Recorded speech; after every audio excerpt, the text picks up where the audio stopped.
What's good, Tri-State area? It's your boy, the Face Man. I'm back here with JLM Sports on this December 12th. Very frigid outside. 10 more days till winter. My favorite season of the year out of the four. I love the cold weather. It's just part of my personality. But we got a lot to cover, so let's just begin with the news of the week so far. And hey, look, we all know what the Yankees were going to do. Look, I've been crying for Garrett Cole. The Yankees needed a frontline pitcher. You've heard me say this on the show before. Let's cue some music in the background because we're about to get into the zone here.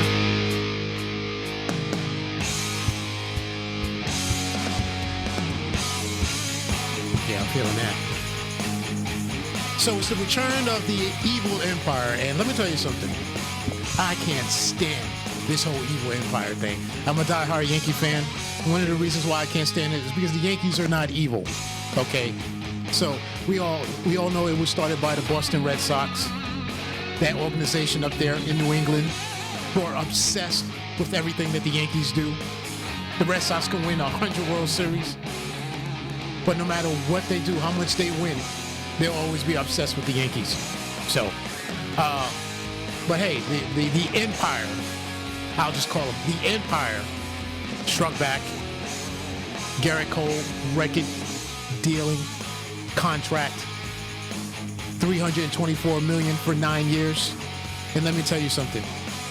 That averages out to about $36 million a year. I think that is a terrible contract. Let me tell you something. That is a horrible contract from a business standpoint, from an organizational standpoint, from a company standpoint. That is a horrible contract. I don't want to hear any of these people on ESPN, on MLB Network, on the Fan here, over in New York City, I don't want to hear it. I don't want to hear it. That is a horrible, horrible contract for a 29-year-old pitcher. He's already 29 years old. 9 years? And in 5 years, he gets an opt-out. He can opt out in 5 years and get even more money. So in case the $36 million is, it's not enough, I can make even more. Is it hate on my part? No, it's not. It's not. It's reality. Okay? No pitcher or no player is worth $36 million. Okay? $36 million a year? No. I mean, was Babe Ruth worth $36 million a year? Maybe. I don't even know if Willie Mays was worth $36 million a year. But good for him. Now, from his point of view, good for him. Good for him. Because if that was me, hey, I'd be laughing my way to the bank. I'm just saying, from a business point of view, that's a terrible, terrible contract. He's 29. He's 29 years old. So by the time he gets 35, 36, in year 6 or 7, you think he's going to be the same pitcher? This is a power pitcher. He's not a finesse guy. Yeah, he has a great slider and a great curveball, but his MO is the fastball. So you're going to tell me at age 35, 36, his fastball is going to be the same? His fastball might not even be the same by the time he turns 32 or 33. But he's going to be making $35, $36 million a year. So good for Garrett Cole. I'm hearing good for Brian Cashman, my number one fan, of course, if you listen to the show. And you should be, and if you haven't, shame on you. But, this redeems Brian Cashman. This is why Brian Cashman is the best in the business. And, you can always rely on Brian Cashman. Brian Cashman always comes through. Are you freaking kidding me? Are you freaking kidding me? He threw the most money at the biggest player on the free agent market. With all the resources that the Yankees have, who couldn't do that? You don't think I could have did that? You don't think you could have done that? This was his third time trying to reel in Garrett Cole. And I guess third time was a charm. Remember, the first time they drafted him, they drafted Garrett Cole. And he decided to go to UCLA. Turn the Yankees down. Supposed to be a lifetime Yankee fan, yet he decided to go to college. Not knocking the education thing. You know, he's a grown man. He can do whatever he wants. But you're supposed to be this diehard Yankee fan. You're a baseball player growing up, collegiate player, or a high school player. You're coming out of high school. You're playing Little League or whatever. And the team that you love the most drafts you. You don't go? You don't take the millions? Nah, I don't know. Anyway, he did what he did. He turned him down. He gets drafted later on when he's done with college by the Pittsburgh Pirates. The Yankees then tried to make a trade for him a season ago, a little over a season ago. The deal falls through. Evidently, the Pirates were asking for too much. Evidently, from the rumors of the trade, pretty much was Sheffield, also Miguel Andujar as well. Now, I'll tell you right now, if they wanted Justice Sheffield and Miguel Andujar, you make that trade. Anything else they want to throw in, you want to throw in there, fine, take it. You know, they want Tyler Wade. Hey, you want Tyler Wade, we'll throw him in there. You know, you want Estrada, we'll throw him in there. But that was a trade that I would make. No disrespect to Miguel Andujar. I love Miguel Andujar. You know, I guess Justice Sheffield did not turn out to be what they thought he would be. And think about it. If they make that trade, he never goes to Houston. Just maybe the Yankees end up in the World Series this year or in 2019. Just maybe, you know? If they make that trade, maybe you wouldn't have to throw the whole kitchen sink at him to get him to stay. Maybe you could have got a fairer contract or more company-friendlier contract. The $324 million. I'm just saying. You know how I feel about Cashman. Okay. Bottom line is, though, he's here. He's a Yankee. To me, this does not let Cashman off the hook. He's not off the hook because the Yankees still have to go to the World Series and win. See, now it's not even enough to get to the World Series. They got to win the World Series. And I don't just want one World Series. Not just one. I don't want no one rinky-dink one parade. I want at least two parades. I got to get two parades. $324 million for Garrett Cole for a number one pitcher, 9 years.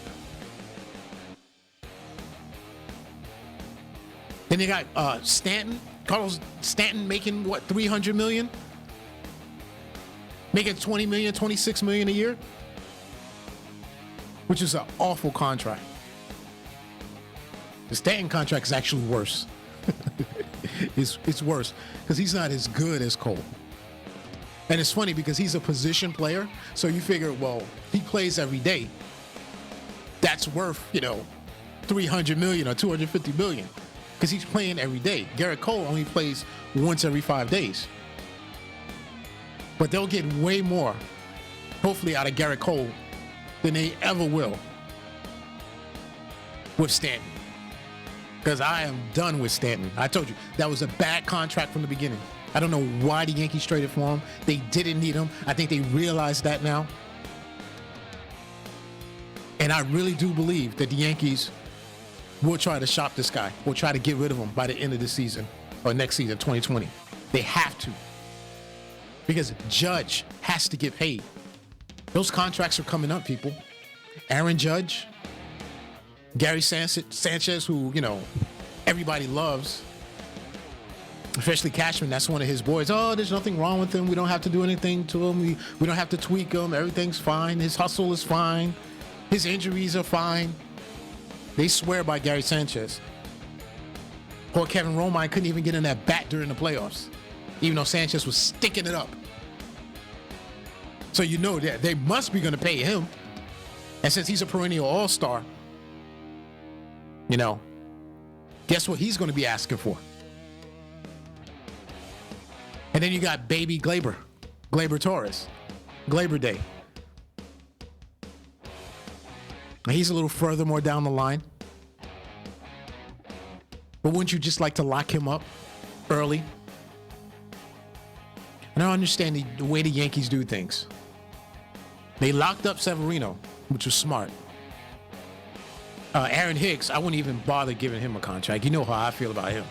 Okay. He's another walking mass unit and is so overrated. He has the tools, but he's soft. He's a soft player.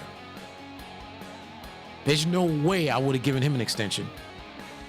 The guys you should be giving an extension, you should be trying to lock up at the lowest value possible are the cornerstones, are the core players, the Aaron Judges, the Gary Sanchez's, the Gleyber Torreses. Those players, those are the ones that you need to lock up. Get them on a cheap deal. Make them an offer they can't refuse. Because once you throw the money at them, regardless if it's $15 million, $13 million, it's money. It's $15, $13 million. It's way more than what they're making now. And nothing is guaranteed in the future. Their health is not guaranteed in the future. And they've both shown to be injury prone. And Gleyber gets nagging injuries here and there too. So, I mean, those are the players that, you know, the Yankees are going to have to lock up. If they don't do it, you're looking at a huge payday. So you're paying Garrett Cole $36 million a year. You got Carlos Stanton at about 26. Look this up. Look up Stanton's contract real quick. So Stanton, next year, Stanton will be making $26 million. So that's $10 million less than Garrett Cole. 21, he'll be making 29. Season after that, 29. When he turns 33, this guy is going to be making $32 million a year. So from 33 to age 35, he's going to be making $32 million a year. Then 35, 36, 26, he'll be making 29, 25. That is a horrible contract. Oh, God, I can't believe the Marlins did that. Oh, my God. I mean, Carlos Stanton is a good player. He's a very good player. He's been an all-star player, but he's not a great player. Okay? He's one-dimensional. He's just a power hitter. That's all. A power hitter that swings and misses. He gives you nothing defensively. He gives you nothing on the base pass. He doesn't create runs. He doesn't put pressure on the defense. His arm isn't bad, but, I mean, when do you ever see him throw out runners? Come on. 30 million? It's a terrible job by Cashman. I don't know what he was thinking. Either way, with Cole on board, the Yankees have to get to the World Series and win. They got to win. All right? I don't hear the, oh, no, well, if we get 2 pennants, I was reading something. Well, you know, if we get a couple of pennants, that'll be no. No. I don't want a couple of pennants. I want rings. Like Beyonce said, put a ring on it, put a couple. I want that bling. This is the New York Yankees. All right? We have a standard.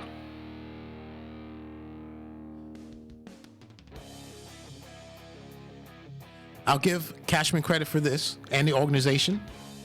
They did pull out all the stops. Jack Curry from Yes Network, according to him, as he reported, the difference between Cole coming to the Yankees, coming to New York, and not going to Los Angeles, going to the Anaheim Angels or the Dodgers, who were right there and who put up just about the same amount, maybe even more. Now, I don't know if they put up that 9th year. I don't know about that. Don't know. But they were definitely there. But the difference was Andy Pettitte, one of Garrett Cole's favorite pitchers as a Yankee fan, getting Andy Pettitte in that meeting and selling Garrett on pitching for the Yankees, pitching in New York, the fans, the winning. And also, the owner, Hal Steinbrenner, was there. And from what we're being told, Hal Steinbrenner was really, really intense and really, really sold Garrett Cole that he wanted him in pinstripes. So kudos to Hal Steinbrenner and Cashman on that part. Andy Pettit, my man, my favorite Yankee pitcher other than Jimmy Key. Love me some Jimmy Key. But kudos to them on that front. And look, this is what it all boils down to. Now we put Tanaka where he belongs. See, Tanaka is a very good pitcher. I know he made the All-Star team. He shouldn't have been on the All-Star team. Even he was surprised he was on the All-Star team last year. I guess as a replacement, you know. But this puts Tanaka where he belongs in that rotation. Now you take Tanaka, you put him in the middle. Put him as a 3. Or maybe even a 4, dare I say it. Because Severino is the 2. You see, nobody's talking about Severino, Luis Severino.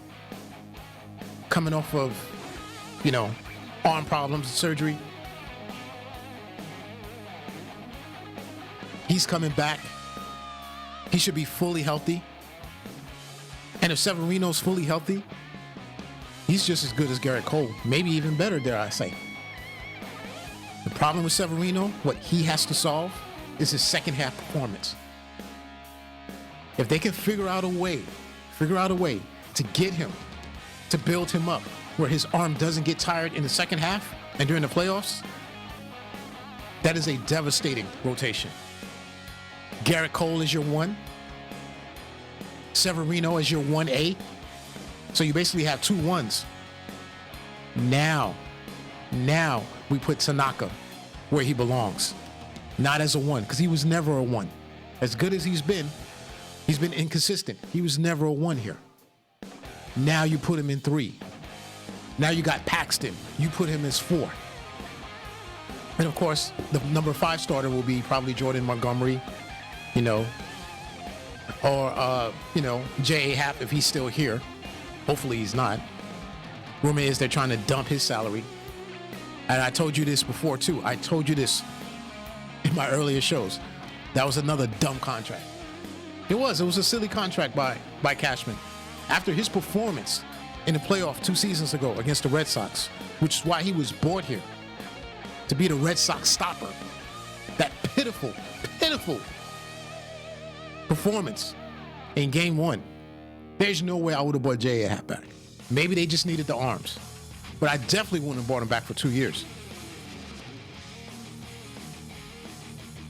I mean, you've got good pitchers still out there in their prime, signing 1-year contracts. And we'll get into that a little bit later with the Mets.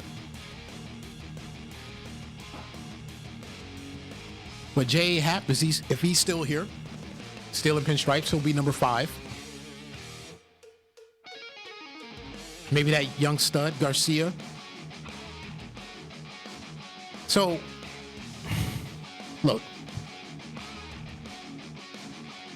it has the potential to be a hell of a rotation. That's the rotation you go to war with. That's the rotation you go into the playoffs with. And you can match Tanaka and Paxton with other 4s and 5s. That's a huge advantage. It is. That's an advantage. Now you can match Cole against a Chris Sale. You can match Severino against a David Price. That's how that works now.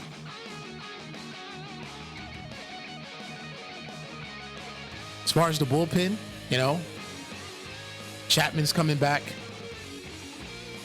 Still got Zach Britton. If I were the Yankees, I would really, really try to sign Dylan Betances. I really would. Rumor is the Mets are looking at him. Our old friend Joe Girardi up in Philly. They might try to snatch him up like they signed our old friend Didi, which I think is a huge mistake by the Yankees. Or could be a huge mistake, not bringing him back for 1 year. Good job by Girardi and the Phillies. $14 million for 1 year for Didi. You tell me the Yankees couldn't do that? As much left-handed power that they need in that lineup. And they are going to need it. I don't care how many home runs those right-handed hitters hit. It's about matchups. It's always about matchups. You'll see more right-handed pitchers than you will left-handers in baseball. And you're playing in Yankee Stadium. All you got to do is hook a line drive, and it's gone. If you love home runs so much, I still just don't understand this obsession with right-handed hitters. Especially right-handed hitters that strike out a lot. I love Judge. You know, Sanchez could be better. And you know how I feel about Stanley. But I really would try to bring back Dylan Betances. Really would. So the Yankees, hey, they're going to be the favorites already, you know. That's how it is. That's how it plays out.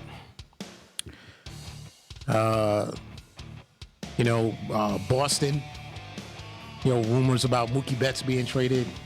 I don't believe that. I'll believe it when I see it. Rick Porcello is gone. Our Metropolitans over in Queens has just signed him for 1 year.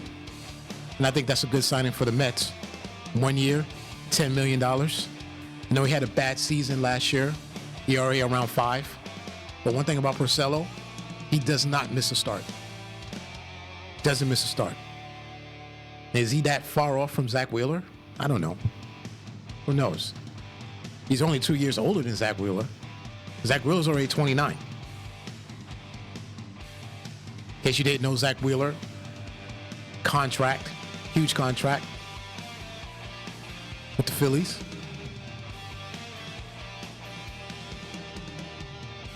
So, the Yankees, look, they're going to be the favorites. The Red Sox, I mean, I don't see them being as bad as they were last year. It all depends on Chris Sale. If Chris Sale is Chris Sale, then they'll be contenders. If they keep Price and he's Price, they'll contend because they'll hit. They'll always hit. That's not a problem, especially in that ballpark. They'll hit. As far as the Astros, hey, there's rumors about Carlos Correa being shopped around. The Mets' name have also popped up in that. I don't know who they're going to trade. If I'm the Astros, I'm looking for Noah Syndergaard. I don't want Mats. I want Syndergaard.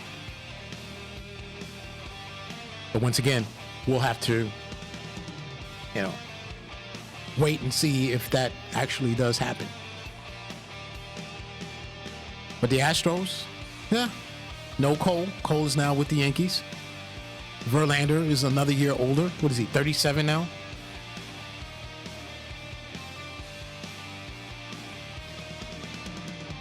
I mean, the whole cheating scandal.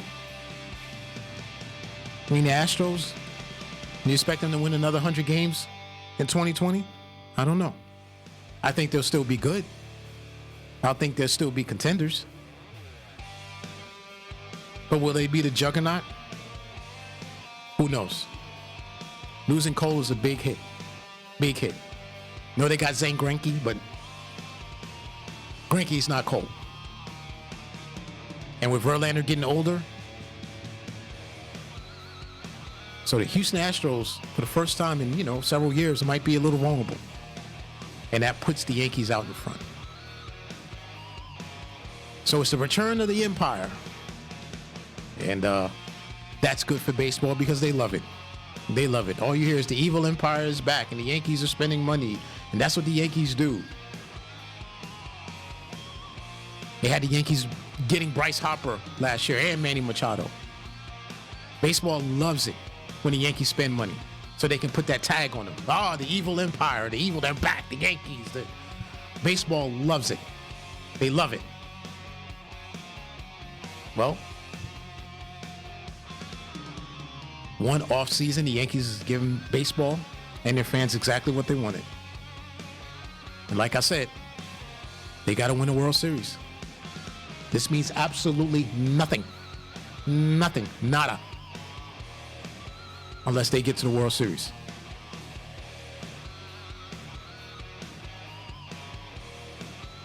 As far as other moves, leaving the Yankees now, Rendon goes to Anaheim. A lot of people were shocked. A lot of experts were shocked. Oh, I can't believe it. Well, no, it's not that surprising. They lost out on Cole. So they took the money that they were going to spend on Cole and threw it at Rendon. That's all. What's the shock? What's the big deal? I mean, doesn't that make sense? Now, their pitching is still suspect, which is why they were going after Cole in the first place. You know, Dylan Bundy isn't the answer. So, now, with Rendon and the mighty Mike Trout in that lineup, I mean, that makes them better. But they still have a lot of work to do. They got Oshani. He'll be pitching. He can hit. But can he hit and pitch at the same time? We're living in a world or a time now in sports where everybody has to get rest. Everyday players don't even play every day. And he's going to hit and pitch, be a starter. I'm just not sure how effective this kid is going to be. I don't know. He can hit. That's for one thing. He can hit. But you're taking away his effectiveness by maybe splitting him, by playing both sides. To me, he'll never be a great pitcher or a great hitter if he has to take time off to do both. That's the way I look at it. So, once again, kudos to the Empire and the Yankees. Moving on real quickly, let's get into some NFL. And speaking of empires, we have one in Dallas, Fort Worth, that's crumbling right before our very eyes, if you don't know who I'm talking about.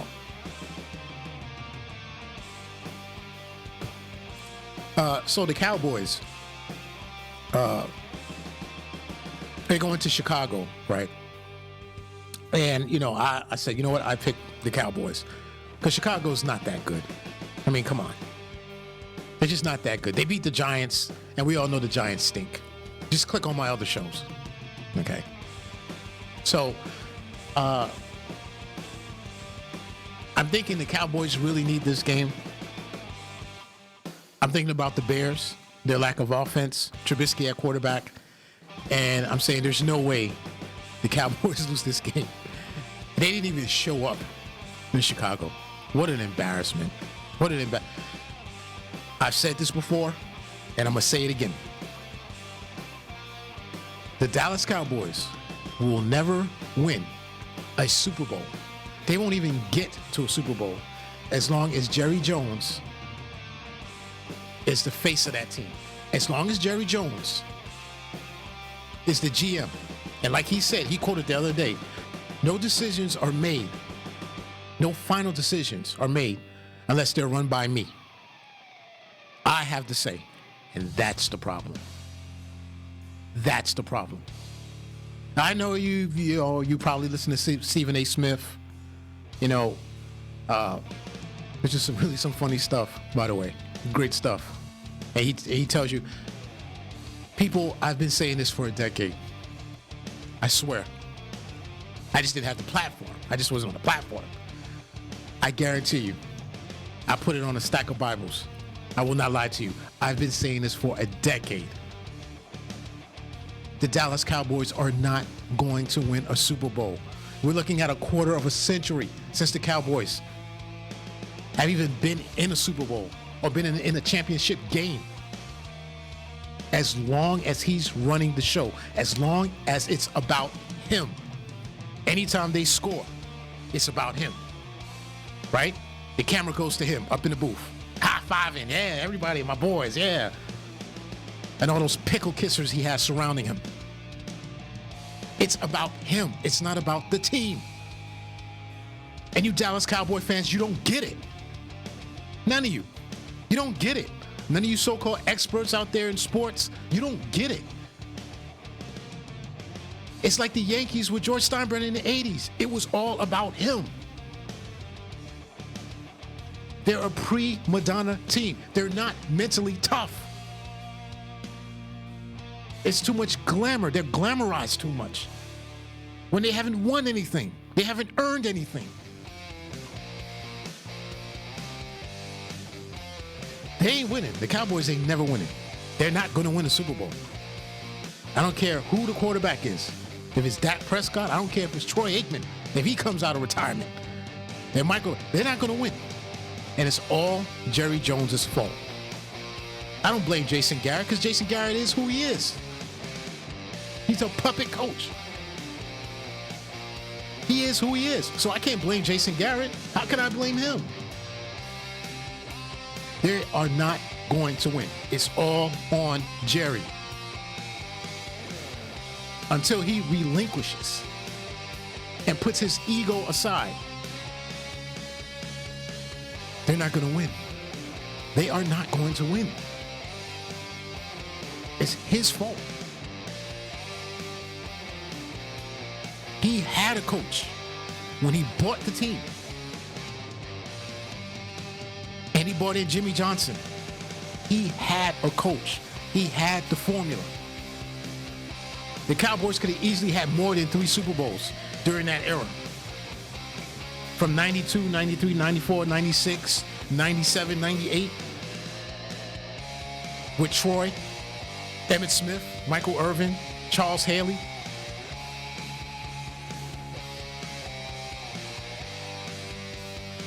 The Cowboys could have won many more Super Bowls.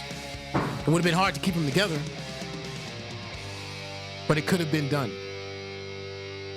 But Jerry ruined it. He ruined it because of his ego. His ego. He did not want to give Jimmy Johnson the credit that he deserved. Jimmy Johnson was the right man to run that ship. And his ego got in the way. Jimmy Johnson wouldn't allow Jerry Jones to do the things that he does now, to distract the team. Bringing in Arabian princes and stuff right before the game and having them talk to the players and distractions and all that.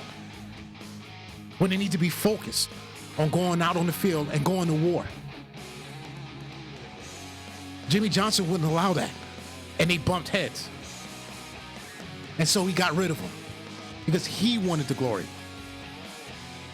He has to get the credit.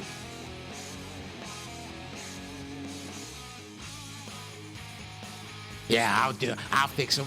Yeah, I'll fix him. I'll get Barry Switzer. That's it. I'll fire Jimmy Johnson and I'll get Barry Switzer.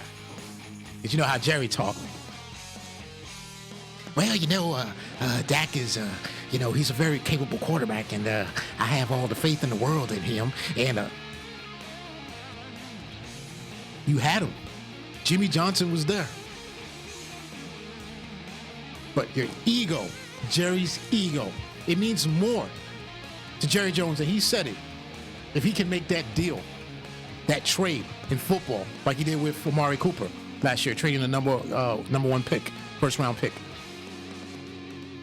and getting the Cowboys over the top and getting to a Super Bowl, that means more to him than these backdoor oil and business deals that he makes. Because that's boring to him. He's been doing that his whole life. He's bored with that. He's bored with making money. That's how rich he is. That's how filthy he is. That's boring to him. The oil business is boring. But sports, man, if I can get the Cowboys to hold up that Lombardi trophy, and that's his problem. He won't give up his power. Let somebody else come in there. He had those same problems with Bill Parcells, even though Parcells was starting to get a little older in age, health issues and stuff like that. But Bill wouldn't go for it either. The Cowboys are not going to win. I'm telling you. They are not going to win. I'm telling you.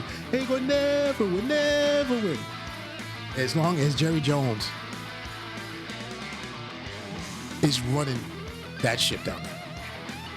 Step aside. You're still the owner. Bring in a real GM that knows what he's doing, that can give that team first an identity.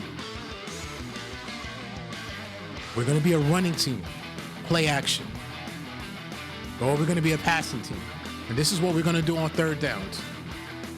This is what we're going to do on first downs. This is the type of defense we want. Bring in somebody who can motivate the players. And the players are not that bad on the Cowboys. They're not that bad. A lot of them are underperforming, especially on the defensive side. So, look, Jimmy Johnson, Jerry Jones, he can get all the coverage he wants. You know, Undisputed with Shannon Sharp and Skip Bayless, who is, you know, I love watching suffer, by the way. I love watching Skip Bayless suffer. Because 9 out of 10, he's always wrong. He's always wrong. Never seen anybody that gets so much TV time and he's always wrong and never admits it. And will never admit it. But I love to see Skip Bayless grovel on that show. I really do. But the Dallas Cowboys, I mean, if you look at the defense for a second, and we'll pull up some numbers here, some stats. Okay. Defensively, Jalen Smith. That game against the Bears, no sacks. 6 tackles, 2 assisted. Sean Lee, 3 tackles. I mean, and the big one, DeMarcus Lawrence, who's done absolutely nothing this year. DeMarcus Lawrence, I think DeMarcus Lawrence has what? Maybe 5 or 6 sacks? Maybe? I mean, it's unbelievable. It's really unbelievable. DeMarcus Lawrence has 5 sacks after he just signed this big contract. Jerry paid him, and he has 5 sacks. Are you kidding me? And he's not the only one that's been underperforming on the defensive side across the league. Khalil Mack has done nothing since he's got his big payday. Aaron Donald has done nothing since he became the highest paid defensive player in the league. So I don't know, but you see why these owners and these GMs are hesitant to pay some of these players. You see why? A lot of these guys get their payday and then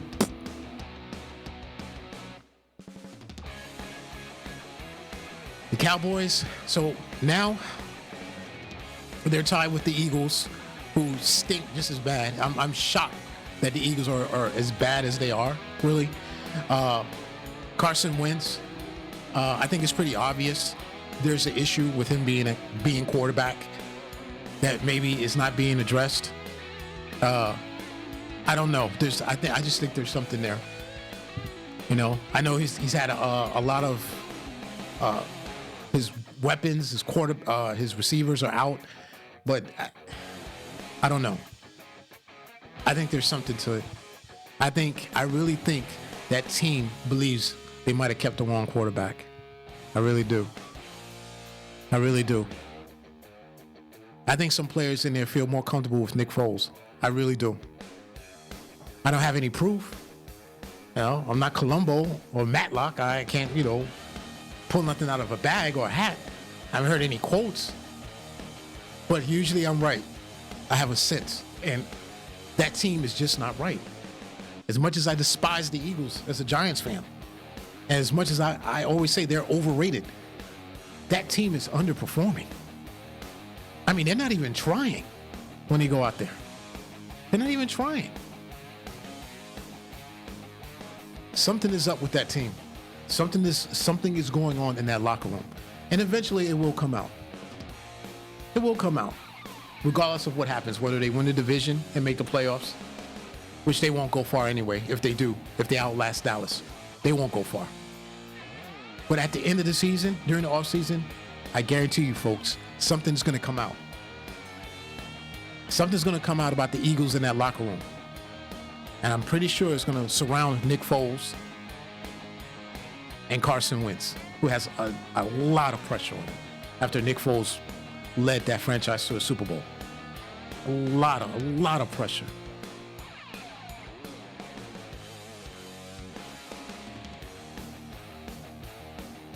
So moving on, speaking of football tonight, Thursday Night Football, of course, Gangrene, the Jets, the other disaster in New York. It's one of many disastrous teams here in New York City. So the Jets will face off against the MVP. Probably he will be your 2019 NFL MVP, Lamar Jackson. Jackson, last I heard, was probable, which means he probably will play. He wants to play. He's looking forward to breaking Michael Vick's rushing record for a quarterback. He's only the second quarterback in NFL history to rush for 1,000 yards. Vick was the other one. I believe it was 2006 he did it. So, great job by Lamar Jackson. As for the Jets, the circus continues. The band plays on. Le'Veon Bell and the whole bowling situation, him being out sick, not playing Sunday against Miami, but going out and bowling the night before when he's supposed to be so sick. Really, at this point, I could care less. Really, who cares? Who gives a hoot? And I really could care less about that Jets win on Sunday. If the Jets, and I said this during the last show, it's been 2 weeks, I said this, Jets want to show me something, you have to go in there and beat the winless Bengals. That'd have been like, 6 in a row? You have to beat them. You have to. By not beating the winless Bengals, all the other victories against the Cowboys and, it really means nothing. I don't think anybody cares. It's like a ho-hum victory. We're just waiting for the season to end, pretty much. Take a kneel and, just waiting for the season to end. And hopefully Darnold gets better, because that's what we're focusing on. Sam Darnold. Week by week, Darnold needs to get better. And that's all it's really about. And he is getting better. He's learning to throw the ball away, especially in the red zone, not forcing it.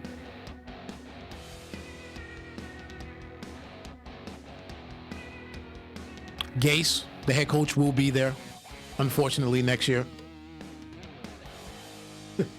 So, hey, Jets right now, it's really about nothing.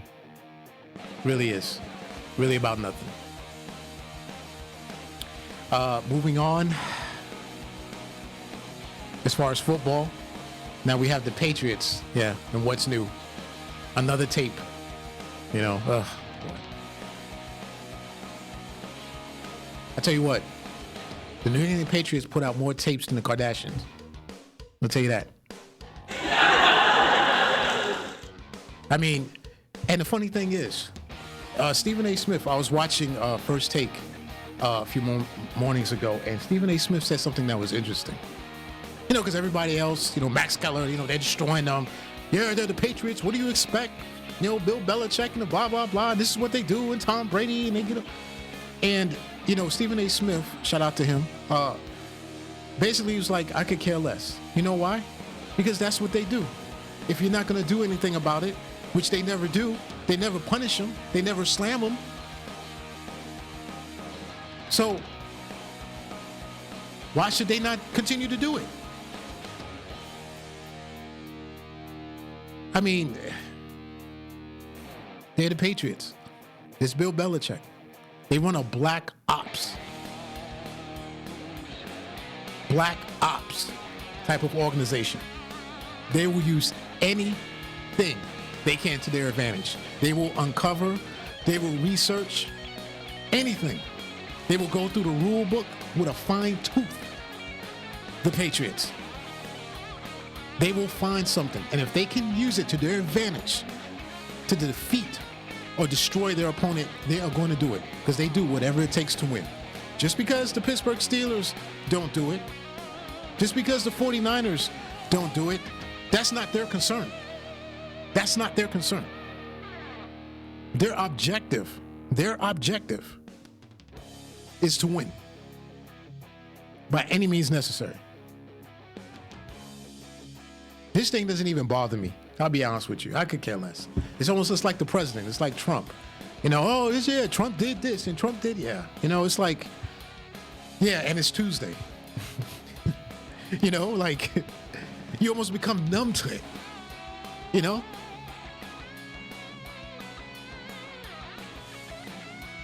What got me with them, the thing that I didn't like, was Brady and Deflategate.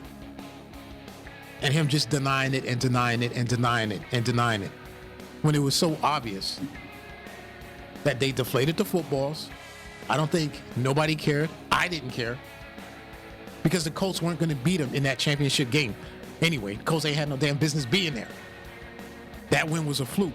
But they were not going to go into New England and win anyway. So regardless of the Patriots using deflated balls in that game, that AFC championship game, to me, I don't think it really mattered. They weren't going to beat the Patriots. Did they break the rule? Yes. Well, for Tom Brady to continue to stand up there and lie and lie and lie and lie, and then I'm going to take it to this court, and I'll take it to the Supreme Court. Really? You're going to waste our tax dollars? Don't you agree with me, people? It's Tom Brady. All he had to do is say, yeah, well, you know what? We took some air out of the ball so I can get a better grip. The weather was cold, But I'm Tom Brady, and I'm going to flash that smile, crack that little joke. Tom Terrific. And in a couple of weeks, 3 weeks, nobody would have even thought about it. He would have got off the hook because he's Tom Brady. But to continue to lie and lie and lie and lie, the cover-up is bigger sometimes than the offense. The cover-up, continuing to cover it up. You create a scandal. So that whole Deflategate thing, that thing kind of, I was just disappointed in Tom Brady for that. But as far as the Patriots, hey, look, I think Tom Brady, who actually got booed in front of the whole crowd at Gillette Stadium against Kansas City last Sunday, I think that's pretty rough. As much as I can't stand New England teams and the Boston fans and the Boston teams, you're wrong for that. And I understand why they're doing it. I understand. Because they have high expectations. They do. And it's like unacceptable. What they're seeing is almost unacceptable. But to defend Tom Brady, I'll say this. He has no weapons. Other than Julian Edelman, who's 32, 33 years old. He has no weapons. Once Gronk retired, that's pretty much it. Why do you think they bought Antonio Brown there to begin with? Why would they take a chance with all that controversy surrounding him? They were desperate. They have no playmakers.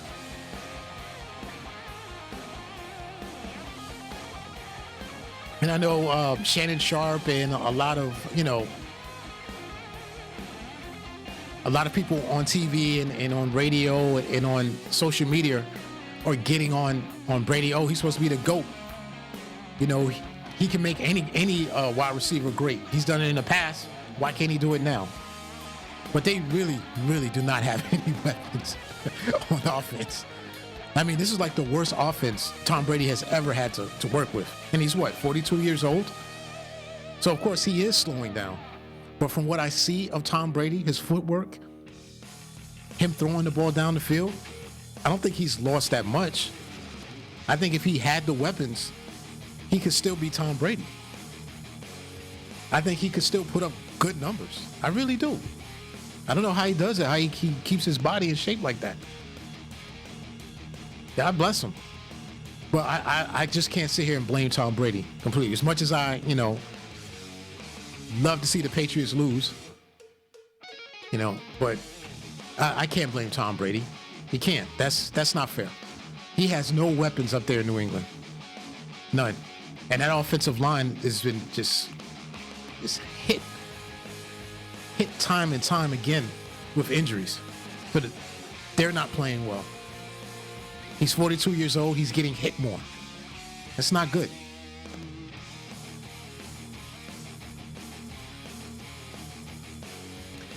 So, Patriots, they'll still win the division. Buffalo won't catch them. Unless they completely collapse. And they both got to play the Jets one more time. So, that being said, with like 3 weeks left to go, the Patriots will hold on.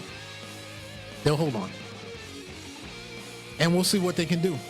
They'll host a game at home, and we'll see. But if they don't make it to the Super Bowl this year, I can't blame Tom Brady. I really can't. Really can't. And we'll see what happens with this whole, this investigation with the videotaping of the Cincinnati Bengals. So, but to me, it's not that big a deal. At least not yet. Something else I got to do. Mike Tomlin in Pittsburgh, I apologize. Because in the beginning of the season, the Pittsburgh Steelers, they stunk. All right? They weren't playing well. I didn't like the decisions the head coach was making. But I tell you what, he has brought them back. He has brought them back. They have the last wild card spot right now. So if the season ended, the Steelers would actually be in the playoffs with a third-string quarterback.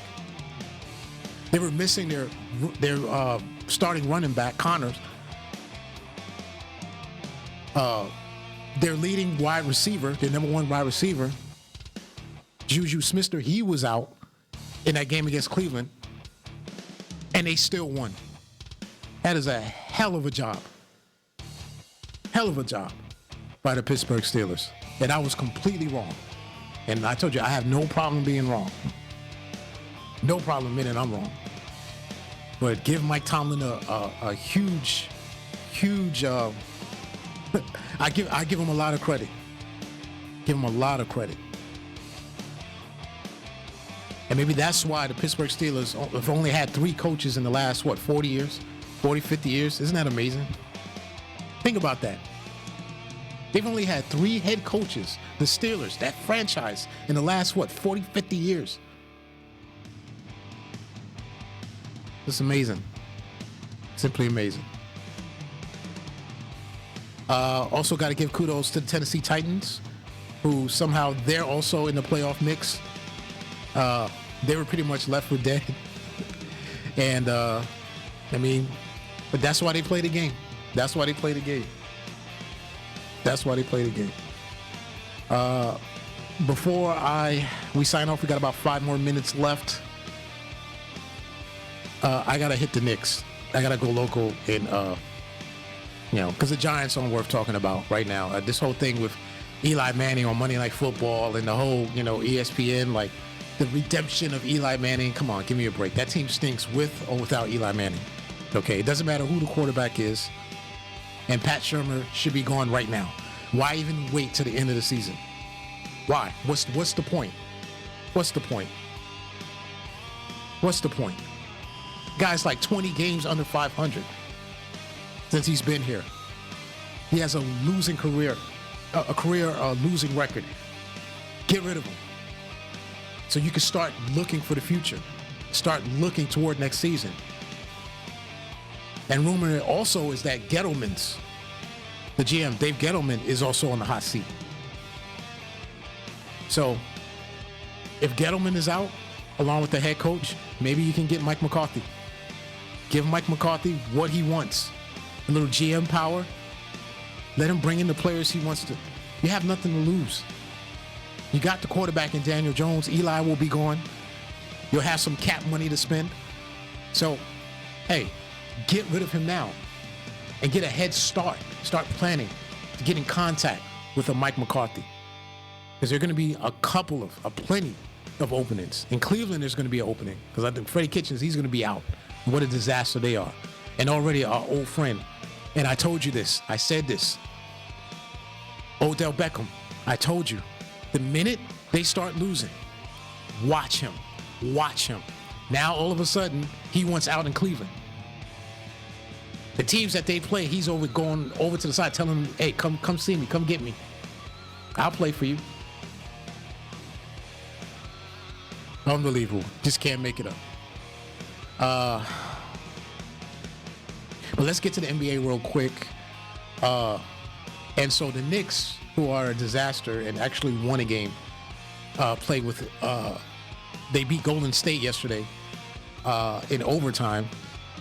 Golden State right now consists of a bunch of people off the street, guys off the street, off the playground, pretty much. A bunch of pickup game guys, pretty much. And it still took them overtime to win the game. But the Knicks fire David Fizdale. And a lot of the same things I said about Jerry Jones and the Cowboys, those same things apply to the New York Knicks and James Dolan. The Knicks are not going to win anytime soon, people. Not as long as that guy is running this franchise. It's not going to happen.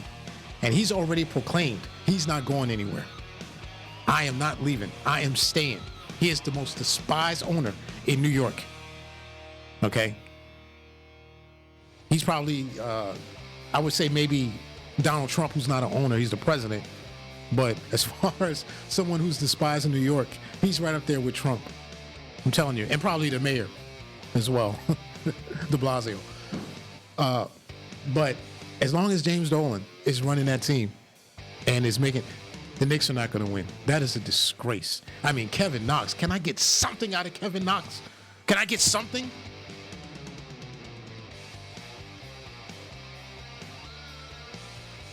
You were a first-round draft pick. Can I get something? You were a lottery pick. Nothing out of Kevin Knox. No fire, no energy, no nothing. He's got the game. He can shoot. He's probably the best shooter on the team. He can penetrate. He can rebound. The guy does nothing. He acts, he plays like he doesn't want to be there.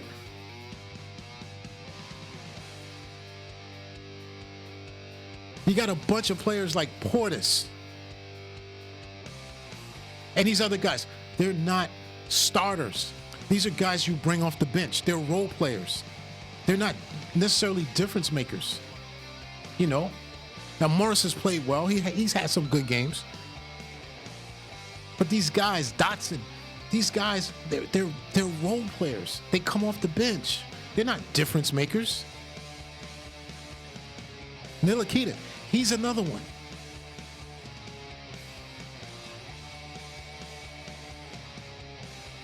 A lottery pick they've got nothing out of. You traded Porzingis for Dennis Smith Jr. You've got nothing out of him. Nothing. That's 4 lottery picks the last 4 or 5 years, and you've got nothing, and that's why you stink.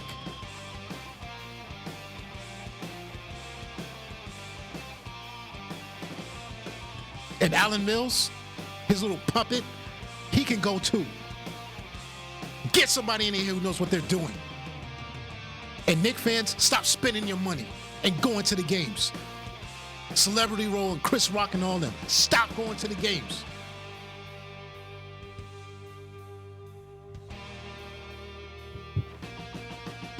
That's how we're going to end the show. Thanks for watching. Enjoy the rest of your week. It's your boy Face. And keep your game face on.